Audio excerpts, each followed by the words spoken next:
মোহাম্মদ সালিহিন ওয়াহিদ ৬-৮-২০২৪ স্বাধীনতা স্বাধীনতা এ কোন দেশ? পক্ষ বিপক্ষ নয়, সবসময় মানবতার জয় হোক। মানবতা, মনুষ্যত্ব আর বিবেককে জাগ্রত করে আমরা বাঁচতে চাই। স্বাধীনতা অর্জন করা সাহসের ব্যাপার, কিন্তু সেই স্বাধীনতা রক্ষা করা আরও বড় সাহসের কাজ। লাখো শহীদের রক্তের বিনিময়ে কেনা আমাদের দেশ স্বার্থের বাজারে বিক্রি হওয়ার জন্য নয়। অথচ দেখুন, কেউ দেশ ছেড়ে যাচ্ছে, কেউ রাষ্ট্রীয় সম্পদ লুট করছে, অলিয়া উলিয়াদের মাজার ভাঙছে, অন্য ধর্ম ও জাতির উপাসনালয় আঘাত করছে। এ কেমন স্বাধীনতা? এ কেমন সভ্যতা? স্বাধীনতার স্বাধীনতা, স্বাধীনতারই হয় স্বাধীনতা। স্বাধীনতা মানে শুধু দেশ নয়, স্বাধীনতা মানে বিবেকের জাগরণ।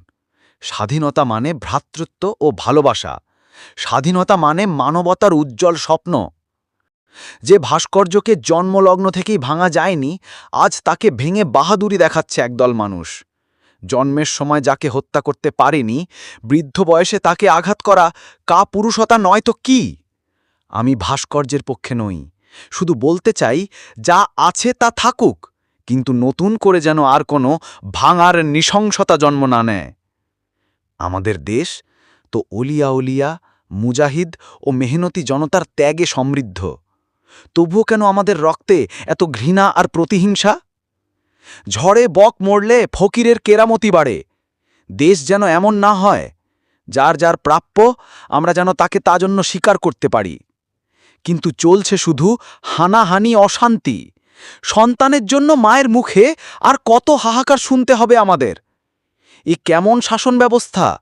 রক্ষক যখন ভক্ষক হয়, সাধারণ মানুষকে গিলে খেতে চায়, তখন প্রশ্ন জাগে, এ কেমন স্বাধীনতা? এ কেমন দেশ? সমাপ্ত।